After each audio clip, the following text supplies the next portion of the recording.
Hello student, कैसे हैं आप सब। आई होप बढ़िया होंगे आप सब। कल तक हमने क्या करा था कि हमने फ्रेडहोल इंटीग्रल क्वेश्चन में बाउंड्री वैल्यू प्रॉब्लम को कैसे कन्वर्ट करते हैं और वोल्टेरा के भी पढ़े थे, उसका कन्वर्स पढ़ा था।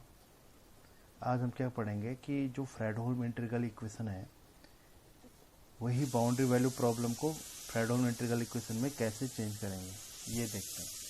ठीक है, तो सबसे पहले क्वेश्चन ले लेते हैं। y double dash plus y equal to zero, y at zero equal to one and y dash one equal to zero. अब आपको पता है क्या है ये। इसके मैं अभी क्या कर रहा हूँ, असल में जो बाउंड्री वैल्यू प्रॉब्लम है उसको हम फ्रेडहोल इंटीग्रल इक्वेशन में चेंज कर रहे हैं। अब इससे क्या होगा कि इसके बाद थोड़ी देर बाद हम क्या करेंगे, नया चैप्टर स्टार्ट करेंगे और उसमें हम पढ़ेंगे कि जो सोल्यूशन होता है फ्रेडहोल इंटीग्रल इक्वेशन और वोल्टेरा जो भी है, होमोजेनियस जो इंटीग्रल इक्वेशन होती है उसके कैसे होते हैं, नॉन होमोजेनियस के कैसे होते हैं। तो अभी मैं सेकंड चैप्टर की वो कर रहा हूँ, क्वेश्चन कर रहा हूँ। तो ये है बाउंड्री वैल्यू प्रॉब्लम, क्योंकि जीरो पे वैल्यू दे रखी है और वन पे वैल्यू दे रखी है। ठीक है, अब इसको कन्वर्ट करते हैं। तो y double dash x equal to minus of y x, integrate both side,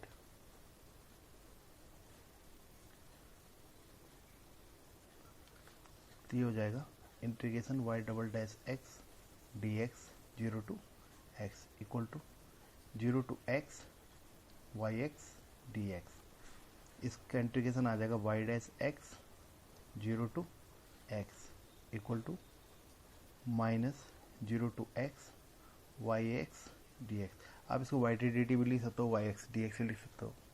ये आ जाएगा y dash at x minus y dash at zero. इसको मैं ऐसे भी लिख सकता हूँ, पहले लिख सकते हो या आप बाद में भी लिख सकते हो, उससे कोई अंतर नहीं आएगा। अब वाई डैश जीरो की वैल्यू हमें गिवन नहीं है, तो वाई डैश जीरो क्या मान लो, सी मान लो, minus zero to x y t d t. तो y dash x equal to हो जाएगा c minus zero to x y t d t. इसको नंबर एक मान लो। फिर अगेन इंटीग्रेट करिए, अगेन इंटीग्रेशन, तो क्या आ जाएगा वाई डैश एक्स का integration zero to x equal to c, one का इंटीग्रेशन क्या हो जाएगा, एक्स हो जाएगा जीरो टू एक्स माइनस ये हो जाएगा zero to x y t d t square. Double integration है। आप वाई एक्स डी एक्स करके y x d x square फिर उसको y t d t square लिख सकते हो, मैंने पहले ही कर लिया। ठीक है, उससे कोई फर्क नहीं पड़ेगा। अब इसका इंटीग्रेशन आ जाएगा y at x zero to x equal to c x minus zero to x x minus t y t d t. ये हमें पता है। जिसने ये पहली बार पढ़ रहा वो देख सकते हैं, वो पीछे वाली वीडियो देख सकते हैं कृपा करके। तो अभी आ जाएगा y at x minus y at zero equal to c x minus zero to x x minus t y t d t. अब वाई एट जीरो हमें गिवन है वैल्यू, वाई एट जीरो है वन। ठीक है, तो Y at zero one है, तो Y x equal to कितना होगा, one plus c x minus zero to x x minus t y t d t. अब हमारे पास क्या है यहाँ पर, जो इसको नंबर टू मान लीजिए। अब यहाँ पर y dash one equal to zero है, तो वाई डैश कहाँ था हमारे पास, वाई डैश था हमारे पास इक्वेशन वन में। तो put x equal to one in equation one, तो हो जाएगा y dash one equal to c minus zero to one y t d t. ठीक है, अब वाई डैश वन कितना दे रखा है हमें, वाई डैश वन की वैल्यू दे रखी है zero, C minus zero to one y t d t. तो सी की वैल्यू क्या आ गई, zero to one y t d t. अब इस सी की वैल्यू जो है, put value of C in equation two, दो इक्वेशन में रखिए इसको। तो वाई एट एक्स हो जाएगा वन प्लस सी एक्स, मतलब zero to one y t d T into x. X आप यहाँ लिख सकते हो, इसके साथ लिख सकते हो, कहीं भी लिखिए, minus zero to x x minus t y t dt।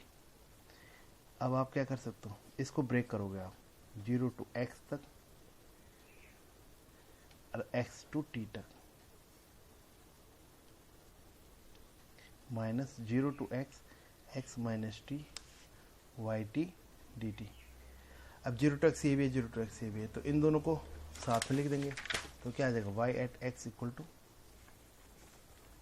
1 plus 0 to x y t के साथ आएगा x minus x minus t, मतलब प्लस टी हो जाएगा, फिर वाई टी डी टी आएगा 0 to x में, प्लस x टू 1 में आ जाएगा x y t d T.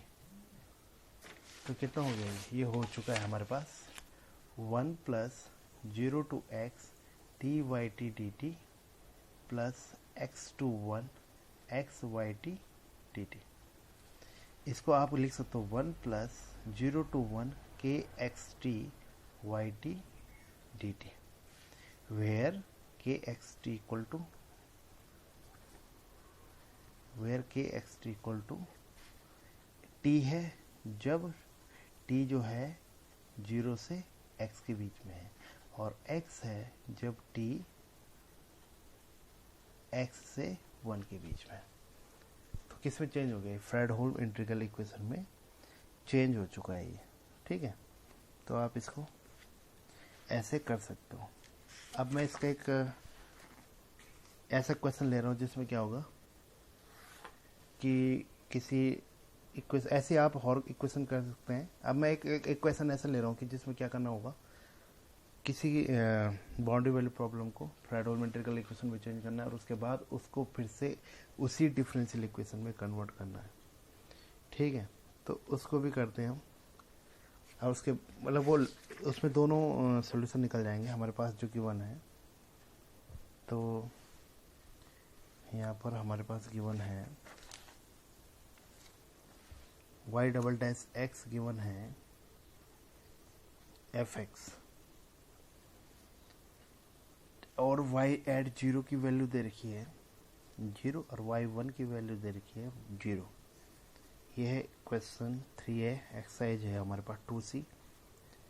जो MSc वाले स्टूडेंट वो कहीं भी देख सकते हैं या क्वेश्चन लेके चल सकते हैं। इसको कन्वर्ट करना है हमने, ठीक है। तो सीधा मैं इंटीग्रेट कर देता हूँ, y double dash x 0 to x d x equal to integration of f x d x, ठीक है। हमने इंटीग्रेशन कर दिया। इसके बाद ये कन्वर्ट हो जाएगा y dash x 0 to x f x d x. यह आएगा y dash at x minus y dash at 0 equal to 0 to x f x d x. आप इसको एफ टी डी टी भी लिख सकते हो। अब y dash x, y dash 0 की वैल्यू हमें पता नहीं, उसको मान लो c प्लस 0 to x, इसको आप एफ टी डी टी भी लिख सकते हैं, ठीक है। इसको नंबर दे दीजिए 1। इसके बाद अगेन इंटीग्रेट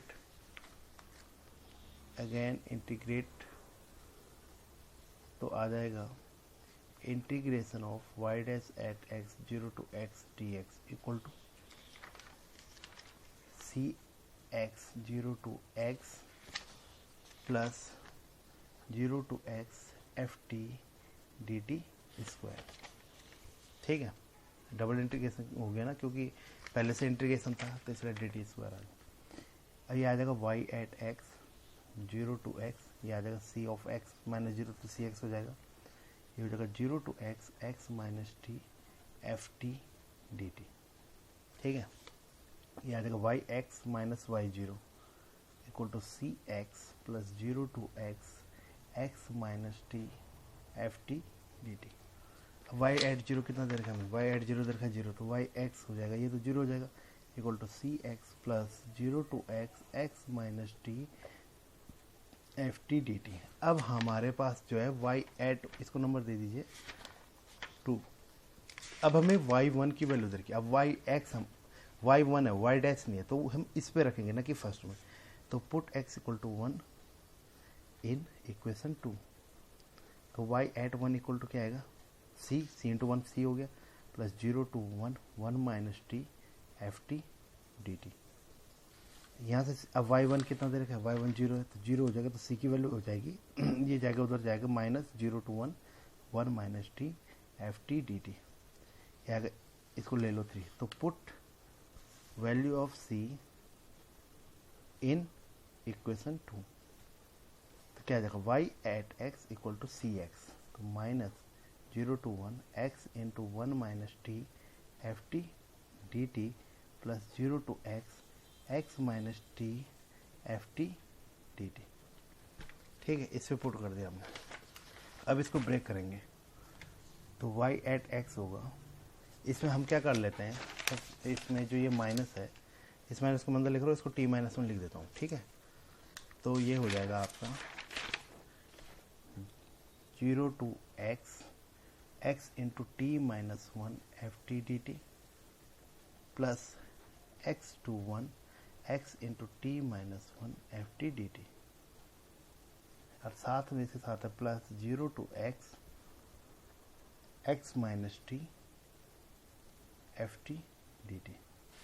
अब 0 to x ये दोनों हैं, इनको साथ में लिखे तो 0 to x क्या आएगा, एफ टी के साथ आएगा, इसको इंटू कर लिए x t minus x plus x minus t, इन दोनों को साथ में लिखना एफ टी डी टी। ठीक है, क्योंकि सेम 0 to x वाले हैं।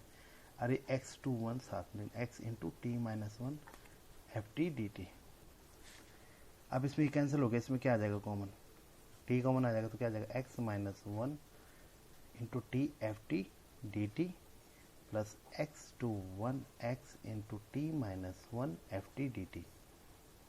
तो ये कन्वर्ट हो जाएगा 0 to 1 k x t f t d t, where k x t equal to ये वाई एक्स आ गया यहाँ पर, वेयर के ये बन गया है हमारे पास फ्रेडहोल इंटीग्रल इक्वेशन है, होमोजेनियस वाला है क्योंकि इसमें एफ एक्स वाला पार्ट जीरो है, तो के एक्स टी बन गया हमारे पास टी इंटू एक्स माइनस 1 जब टी लेस देन एक्स है, और एक्स इंटू टी माइनस 1 जब टी ग्रेटर देन एक्स है। ऐसे भी लिख सकते हो आप, ये भी लिख सकते हो कि T less than x less than, यहाँ पर 0 से बड़ा है टी, एक्स से छोटा है, फिर x से बड़ा है t और t छोटा है फिर 1 से, ऐसे भी लिख सकते हो, आप ऐसे भी लिख सकते हो। ठीक है, तो 0 to x यहाँ पर ये कहने का मतलब ये है कि ये जो t का फंक्शन है यहाँ पर जो t है वो 0 to x के बीच है, मतलब x से छोटा है, तभी ये वाला कर्नल है जो उसके साथ है। ठीक है, तो आप इसको ढंग से देख सकते हैं। तो ये हमारे पास क्या आ गया है, इसको हम ऐसे भी कह सकते हैं कि हमारे पास ये फ्रेडहोल इंटीग्रल इक्वेशन में चेंज हो चुका है। ठीक है, अब यहाँ पर उन्होंने एफ टी के टर्म में लिखा हुआ है, हमने इसको इस फॉर्म में बनाया है, तो ये के एक्स टी हो गया। अब हम ऐसा करते हैं कि हम इसको ये चेक करते हैं कि फिर से उसी वाली डिफरेंशियल इक्वेशन में चेंज होता है कि नहीं होता, क्योंकि फ्रेडहोल में। तो हमने क्या करना है, हमारे पास ये के एक्स टी ये वाला फंक्शन था, इसका मैं कन्वर्ट्स आपको करवा देता हूँ, पूछा नहीं गया लेकिन कन्वर्ट्स करा देता हूँ, आपको तैयारी हो जाएगी इससे। ये वाई एक्स तो जो यहाँ पर था हमारे पास वाई एक्स, इस वाले को ये वाली जो इसको डिफरेंस करें तो y dash x equal to आएगा, इसमें वो d by d x Leibniz form लगाइए यहाँ से यहाँ तक, ये हो गया, ये पूरा है जो फंक्शन डी टी के साथ, इसका एक्स के रिस्पेक्ट 0 to x ऐसे रहेगा, एक्स के रिस्पेक्ट में पार्शियल डिफरेंशिएशन क्या आएगा, टी इंटू एफ टी आएगा। ठीक है, प्लस अब हम क्या करेंगे, t की जगह x की जगह तो x रखेंगे, t की जगह x रखेंगे, तो यहाँ से यहाँ तक क्या आएगा, x minus 1 into x into F x, और x का डिफरेंशिएशन हो जाएगा 1। फिर हम क्या करेंगे, इसमें t की जगह 0 रखेंगे और 0 का डिफरेंस करेंगे, तो वो वाला पार्ट लेंगे ना वो 0 हो जाएगा, प्लस इसमें इसका फिर x to 1 ऐसे ही रहेगा। अब इसका x के रिस्पेक्ट में पार्शियल डिफरेंशिएशन क्या आएगा, T f t d T आएगा। ठीक है, उसके बाद इसमें हम यहाँ से यहाँ तक t की जगह 1 पुट करेंगे, फिर 1 का डिफरेंस करेंगे, तो वो वाला पार्ट क्या हो जाएगा 0, फिर आएगा माइनस, अब t की जगह हम लोअर लिमिट रखेंगे तो आएगा x इंटू एक्स माइनस 1, ठीक है, और fx, और साथ में x का डिफरेंस हो जाएगा 1। तो अब आप देख रहे होंगे ये वाला हिस्सा और ये वाला हिस्सा ये कैंसिल हो गया, ठीक है। इसके बाद फिर से हम क्या करेंगे, अगेन डिफ्रेंसिएशन करेंगे। तो अगर फिर से डिफ्रेंसिएशन करेंगे तो क्या आएगा, y double dash x equal to 0 to x, जब इंटीग्रेट करेंगे, जब डी बाई डी एक्स रहेगा बाहर से, तो इसका x के रिस्पेक्ट में पार्शियल डिफ्रेंसिएशन क्या होगा, 0, तो 0 dt प्लस फिर t की जगह रखेंगे अपर लिमिट x fx, और x का डिफ्रेंसिएशन 1 हो जाएगा, और उसके बाद 0 पुट करेंगे वो तो 0 हो जाएगा डिफ्रेंसिएशन, ठीक है। फिर अगले टाइम पे इस वाले केस में फिर हम x टू 1 वाले हिस्से में करेंगे तो x उसमें भी नहीं तो पार्शियल डिफ्रेंसिएशन हो जाएगा 0, उसके बाद 1 रखेंगे, 1 का पार्शियल, फिर 1 का डिफरेंस 0 हो जाएगा, फिर माइनस करेंगे, फिर हम रखेंगे x, तो x fx,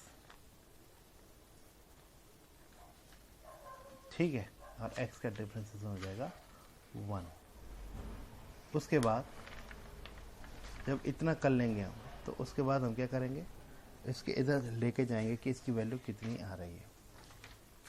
तो हमारे पास इसके बाद कोई छोटा नहीं है, हमारे पास y डबल डैश x आ चुका है हमारे पास। यहाँ पर देख सकते हैं हमने यहाँ पर एक चीज़ छोड़ दी है, इसको आप करेक्ट कर लीजिए। x इंटू टी माइनस 1 जो हमने ये वाला हिस्सा किया था, इसका डिफरेंस क्या था y डैश x, तो x के रिस्पेक्ट में पार्शियल डिफरेंशिएशन क्या है, t minus 1 f T t T, ठीक है। यहाँ पर एक 1 माइनस 1 छूट गया था। उसके बाद ये वाला हिस्सा ठीक है, ये x एफ एक्स वाला ठीक है। जब हम इसकी बात करेंगे 0 वाला भी ठीक है। उसके बाद x माइनस 1 आना है यहाँ पर, माइनस x माइनस 1, ये हिस्सा आना है बस, ठीक है। x पुट करके तो x माइनस 1 एफ एक्स, ठीक है। अब ये आएगा, ये 0 ये 0 हो चुका है, तो आएगा x f x minus x f x plus f x, आ गया y डबल डैश x। तो ये कैंसिल हो गया, तो y डबल डैश x क्या आ गया हमारे पास, एफ एक्स, जो हमारे पास बाउंड्री वैल्यू प्रॉब्लम की डिफरेंशियल इक्वेशन थी उसमें कन्वर्ट कर लिया हमने, ठीक है, बाय लीबनिज़ थ्योरम। अब हमें बाउंड्री वैल्यू प्रॉब्लम पे जो इनिशियल वैल्यू है उनको भी हमने निकालना। तो अभी हमने क्या करा था, वाई एक्स निकाला था, हमारे पास ये था। तो हमें क्या क्या निकालना है, वाई 0 पे और वाई 1 पे। तो वाई 0 करोगे तो आप क्या, 0 टू 0 ये हो जाएगा कैंसिल, 0 टू 0 हो जाएगा, नहीं आएगा ये। अब हमने रखा है एक्स इक्वल टू 0, तो 0 टू 1 ये ठीक है, लेकिन ये 0 हो गया, तो इसको वजह से 0 हो गया, तो पूरा इंटीग्रेशन क्या आ जाएगा 0। तो y एट 0 क्या आ गया 0। ऐसे y एट 1 रखें यहाँ पर, 0 टू 1 1 टू 1, 1 टू 1 वाला तो 0 होना ही है, लेकिन 1 माइनस 1 के चक्कर में ये क्या हो जाएगा, पूरा 0 हो जाएगा। तो क्या आ जाएगा, y1 भी कितना हो जाएगा 0। तो इनिशियल हमने प्रॉब्लम भी निकाल ली कि इस पर वैल्यू क्या आ रही है। तो आप ऐसे करके बाकी बहुत सारे वो निकाल सकते हैं, और उसका कन्वर्ट्स भी निकाल सकते हैं। कन्वर्ट्स और दोनों चीज़ सीख लीजिए आप, वो काफ़ी काम आएगी। तो इतना इस चैप्टर के लिए काफ़ी है। आप और क्वेश्चन करिए, जहाँ पर नहीं आएगा मुझसे पूछ सकते हैं। मैं अब अगला जो चैप्टर है उसके लिए बताता हूँ कि अगला क्या चैप्टर हम पढ़ेंगे। तो जो अगला हमारे पास चैप्टर है वो भी काफ़ी इम्पोर्टेंट है, उससे भी काफ़ी क्वेश्चन पूछे जाते हैं। चाहे आप CSIR नेट की बात करिए, चाहे गेट की बात करिए, चाहे आप MSc के एंट्रेंस की बात कीजिए, PhD के एंट्रेंस की बात कीजिए। तो आज हम वो पढ़ते हैं solution of homogeneous Fredholm integral equation of second kind.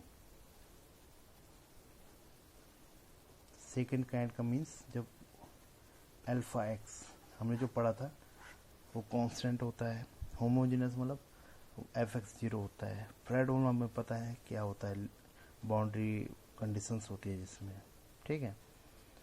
तो यहाँ पर हमारे पास है तो इसके बारे में कुछ कुछ जानकारी मैं आपको बता देता हूँ। इसके थ्योरम्स भी पढ़ेंगे हम, थ्योरम्स भी काम आएगी आपके पास। उसके बाद जो सोल्यूशन है वो मैं बाद में कराऊंगा। तो इस टाइप की हो गई हमारे पास u x equal to lambda a to b k x t u t d t. ये क्या हो गई, एफ एक्स जीरो है, अल्फा कांस्टेंट है, उसको कुछ भी मान लो 1 मान लिया हमने। इस टाइप की होती है Fredholm integral equation of second kind, जो होमोजेनियस होती है। अब यहाँ पर क्या होता है, अगर हम क्या करें, सबसे पहला इसका एक सोल्यूशन कन्फर्म है, u x equal to zero. U x अगर जीरो को यहाँ रखा कुछ जीरो, तो जीरो इक्वल टू क्या आ गया, जीरो सेटिस्फाइड कर रहा है। तो ये इसका क्या हो गया, एक सोल्यूशन हो गया। इसे बोलते हैं जीरो सोल्यूशन और ट्रिवियल सोल्यूशन।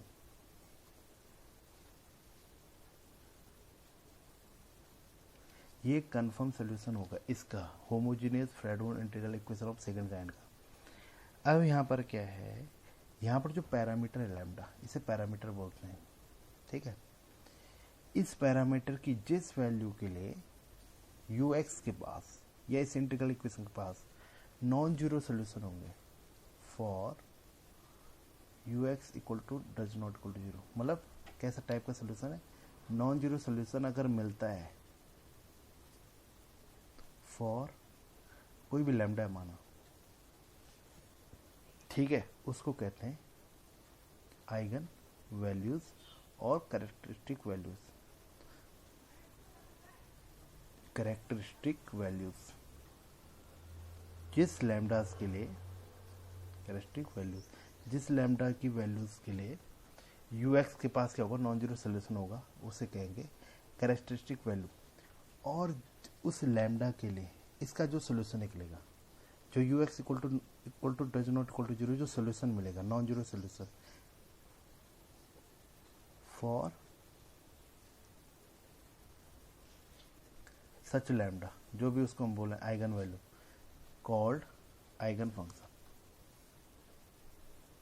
आइगन फंक्शन और कैरेक्टरिस्टिक फंक्शन, ये ध्यान रखना आप, और कैरेक्टरिस्टिक फंक्शन।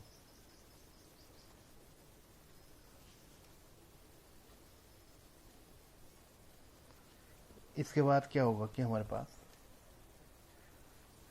इसके हम आपको इसके आगे सवाल करवा लेते हैं। इसके पास क्या हो सकता है, जरूरी नहीं कि आइगन वैल्यू हो भी सकती है, नहीं भी हो सकती है, नॉन जीरो सोल्यूशन हो भी सकते हैं, ठीक है, और रियल आइगन वैल्यूज हो भी सकती है और नहीं भी हो सकती हैं, ठीक है। अब इसके हम बताते हैं इसकी जो थ्योरम्स होती हैं, जो काम की थ्योरम है, एक थ्योरम मैं आज बता देता हूँ और डेफिनेशन भी बता देता हूँ। डेफिनेशन है, ये आप तैयार कर सकते हैं। ऑर्थोगोनलिटी ऑफ टू फंक्शन क्या होता है, orthogonality of to function.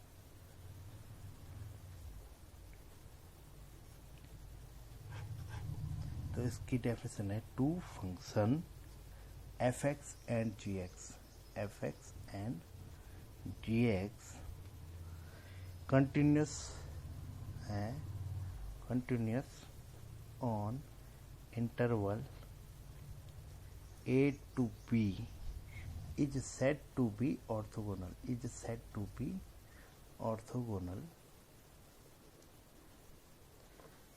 on close interval a b if integration of a to b fx gx dx equal to 0। अगर इनका इंटीग्रेशन जो है f x into g x d x अगर क्या आ रहा है जीरो, तो उसे कहते हैं ऑर्थोगोनलिटी ऑफ टू फंक्शन। तो हमारे पास यहाँ पर एक इम्पोर्टेंट थ्योरम है, आप ढंग से समझिएगा इसको मैं करवा देता हूँ आज के लिए। फिर आगे कल भी एक थ्योरम होगी, जो दोनों इम्पोर्टेंट थ्योरम है, उसके रिजल्ट भी इम्पोर्टेंट है। कहीं अगर आप सब्जेक्टिव पेपर दे रहे तो तब भी आ सकती है, और अगर ऑब्जेक्टिव में आ रहा है तो उसका डायरेक्ट स्टेटमेंट भी आ सकता है, आप समझ सकते हैं। तो इसको मैं करवा लेता हूँ। If k x t is symmetric, symmetric मैंने आपको बता रखा है, and phi naught x and phi one x are eigen function of k x t corresponding to corresponding to eigenvalues lambda naught and lambda 1 respectively दोनों अलग अलग हैं, independent eigen values है। दोनों आइगन वैल्यूज के करस्पॉन्डिंग जो eigen function है वो हमारे पास है phi naught x and phi one x. Then phi naught x and phi one x are orthogonal on interval a b. तो दोनों जो आइगन फंक्शन है corresponding to different eigen value, कोई भी जो दो आइगन वैल्यूज है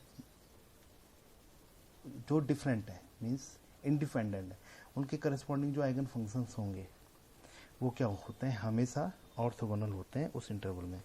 आप इसको ऐसे कुछ the eigen function of a symmetric kernel corresponding to different eigen values are orthogonal. Simple से आप इसको शॉर्ट में भी लिख सकते। इसका जो प्रूफ है वो मैं करवा देता हूँ, ठीक है। मान लीजिए लेट फाई नॉट एक्स जो है एंड फाई वन एक्स, ये है eigen function corresponding to eigen values lambda naught and lambda 1 respectively, ठीक है। अब इसके बाद किसके ऑफ इंटीग्रल इक्वेशन कौन सी, u x equal to lambda, जो होमोजेनियस अभी हमने जो पढ़ी a to b k x t u t d t. आप इसको पूरा तरीके से of respectively of integral equation, homogeneous integral equation of second kind जो फ्रेडहोल्म है उसकी। अब मैं डायरेक्ट लिख रहा हूँ इंटीग्रल इक्वेशन, इसको आई इंटीग्रल इक्वेशन लिख लेता हूँ यहाँ पर, आई कैपिटल, क्योंकि छोटा आई दैट इज ना समझे लोग, ठीक है। तो यहाँ पर इसका सोल्यूशन एक phi naught x corresponding to lambda naught eigen value a to b. तो यहाँ पर आपने लैम्डा नॉट लिखना है, यहाँ पर जो हमारे पास नॉन जीरो जो सोल्यूशन आएगा, जो उसका सोल्यूशन है इस इंटीग्रल इक्वेशन को, वो phi naught x lambda naught k x t phi naught t d t. जहाँ यू एक्स है उसका सोल्यूशन है फाई नॉट एक्स, तो जहाँ जहाँ यू एक्स होगा वहाँ फाई नॉट आएगा, ये टी में तो टी आएगा, ये एक्स है तो एक्स आएगा, ठीक है। एंड दूसरा कौन सा सोल्यूशन है फाई वन एक्स, किसके corresponding eigen value lambda one के, तो ऐसा है phi one t d t. इनके इक्वेशन नंबर जो भी मानो, इसके नंबर मान दो, जो हमारे पास इंटीग्रल इक्वेशन थी एक, इसको मान लो दो, इसको मान लो तीन। अब हमें पता है के एक्स टी क्या सिमेट्रिक है, तो हमें पता है के एक्स टी बराबर के टी एक्स, ये भी यार हमें के एक्स टी बराबर क्या होगा के टी एक्स होगा। आप बार में इसे लगाता था नाम देने के लिए, इसका मतलब यही हुआ कि जब एक्स को टी में रिप्लेस करो और टी को एक्स से, कोई चेंज नहीं आना। अब जो हमारे पास ये वाली इक्वेशन थी, multiply equation 2 by phi one x, तो क्या आएगा phi one x into phi naught x, ठीक है, equal to lambda naught phi one x integration a to b k x t phi naught t d t. Integration केवल इसका है अभी, five one x आप यहाँ लिखिए या इसको ब्रैकेट में लिखिए तब बाहर लिखिए, बात देखिए, ठीक है। और अब इसके बाद हम क्या कर देंगे, इंटीग्रेट कर देंगे both side, and now integrating both side, तो ए टू बी इंटीग्रेट कर देते हैं हम, तो ये क्या आ जाएगा a to b five one x phi naught x t x, क्योंकि हमें वो बनाना है ना, क्या बनाना है हमें कि वो ऑर्थोगोनल है, तो ऐसा टाइप का चाहिए ना हमें कि ये जीरो निकालना है, तो इसलिए हम ऐसे कर रहे हैं। इक्वल टू लैम्डा नॉट आप बाहर भी रख सकते हो क्योंकि कांस्टेंट होता है, a to b five one x a to b k x t phi naught t t t, ये हमारे पास ये हो गया। तो ये जो इंटीग्रेशन ये वाला, ये यहाँ से यहाँ तक है, अब फिर होल इंटीग्रेशन है फिर डी टी। ठीक है, अब यहाँ पर हमारे पास क्या है, इसमें यहाँ से यहाँ तक है 500 टी टी। अब विद रिस्पेक्ट टू एक्स करें तो ये आएगा टी एक्स। यहाँ पर देखिए, यहाँ पर गलती मत करना, 5 टी डी टी तक तो है ही, 5 टी डी टी तक है, तो यहाँ से यहाँ तक ये पूरा इंटीग्रेशन अंदर का है। मैंने इसको इंटीग्रेट किया विद रिस्पेक्ट टू एक्स, तो इधर भी क्या ले हुए आप एक्स, तो ये डी एक्स है, डी टी भी है, टी टी यहाँ तक है, फिर डी एक्स, डी टी यहाँ से यहाँ तक, ये टी के रिस्पेक्ट में है। और ये फिर उसके बाद जो अगला वाला है ये 5/x, और इसका जो सोल्यूशन आएगा डी एक्स, ये एक्स के रिस्पेक्ट में। ठीक है, उसके बाद यहाँ पर आता है जो हमारे पास है, हम क्या करेंगे, change of order of integration, change of order of integration का यूज़ करेंगे। Change of order of integration का मतलब है, इसको तो अब हम ऐसे लिख रहे हैं, ए to B 5/x 5/x dx। यहाँ पर कहने का मतलब है यहाँ पर ध्यान दीजिए, ये पहले जो अंदर वाला इंटीग्रेशन है वो टी के रिस्पेक्ट में हो रहा है, उसके बाद बाहर वाला एक्स के रिस्पेक्ट में हो रहा है। अगर हम क्या करना चाहें कि पहले एक्स के रिस्पेक्ट में अंदर वाला करना चाहें और बाहर के रिस्पेक्ट में हम फिर टी में लाएं, तो इसे बोलते हैं change of order of integration. तो हम क्या करेंगे, ए टू बी आएगा, दोनों की लिमिट ए टू बी है। अगर हम अंदर एक्स के रिस्पेक्ट में लाएं तो ये अंदर जाएगा, और जो 5/t वाला पार्ट है वो आएगा बाहर।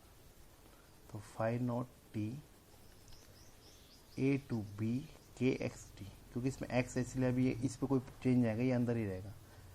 5/1x, मैं क्या करूँ 5/1x को अंदर लेके, अब ये x के रिस्पेक्ट में करूँगा, यहाँ पर पहले यहाँ से यहाँ तक, ये पूरे यहाँ पर लगाइए, इनटू ये डी टी लिख दीजिए। तो इसे बोलते हैं change of order of integration. ठीक है, उसके बाद ये ऐसे रहेगा, 5/x dx equal to lambda naught a to b 5/t a to b. अब के एक्स टी बराबर क्या है, के टी एक्स है कि नहीं है, क्योंकि क्या है वो सिमेट्रिक कर्नल है, 5/x dx इतना, और फिर डी टी लास्ट में। अब हम इसकी वैल्यू निकालेंगे। ठीक है, तो हमें पता था 5/x, क्योंकि 5/x क्या है, बिकॉज 5/x हमारे पास है lambda 1 a to b k x T 5/1t D t, ये था हमारे पास। मैं फिर से लिख दे रहा हूँ, 5/1t ये था, 5/1x ये था। अब यहाँ पर क्या किए, 5/1x को आप ऐसे भी लिख सकते हो, आप ध्यान दीजिए यहाँ पर बहुत इंपॉर्टेंट है पार्ट। मैंने क्या किया, t जो वेरिएबल है उसको मैं z की फॉर्म में लिख दिया, मतलब मैंने नाम चेंज कर लिया, t को किस में, z में, तो कोई फर्क नहीं पड़ेगा, लिमिट वही रहेगी। ठीक है, उसके बाद 5/1t निकाला, अब x जगह क्या रखेंगे, t, के टी जेड 5/1z dz। ठीक है, ये 5/1t आ गया। उसके बाद अब यहाँ पर क्या करेंगे, आप z की जगह आप x भी यूज कर सकते हो, तो कितना आ जाएगा, 5/1t equal to lambda 1 a to b t x 5/1x dx।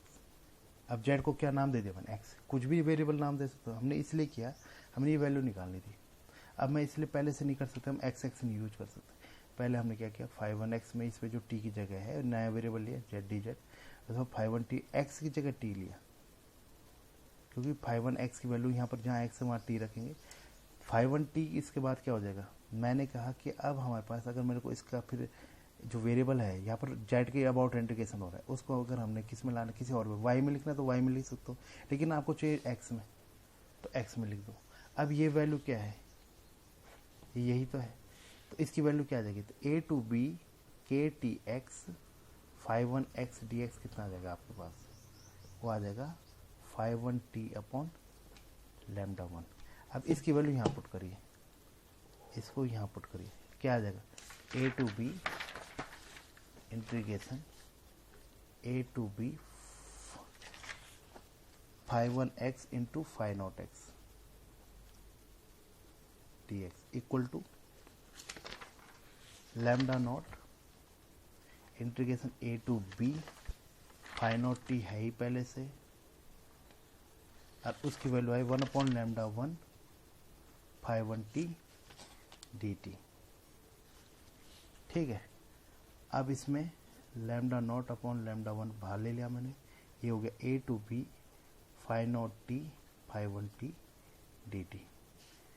ये सेम ऐसे लिखिए, इसको आप ये तो लिख सकते हो, अभी t में है, इसको आप x में लिख दीजिए, फिर φ0x φ1x dx। अब इसको इधर लेके आइए तो क्या होगा 1 माइनस λ0/λ1 के साथ आ ये तो a to b φ1x या φ0x φ1x dx equal to 0। अब चूंकि λ0 इक्वल टू क्या नहीं है λ1, तो ये वैल्यू 1 नहीं होगी कभी, तो ये क्या नहीं होगा, देन 1 माइनस λ0/λ1 क्या नहीं होगा कभी, 0 नहीं होगा। तो इसलिए क्या 0 होगा, फिर a to b φ0x φ1x dx क्या हो जाएगा, 0 हो जाएगा। इसका मतलब जो आइगन फंक्शंस हैं, आइगन फंक्शन करस्पॉन्डिंग टू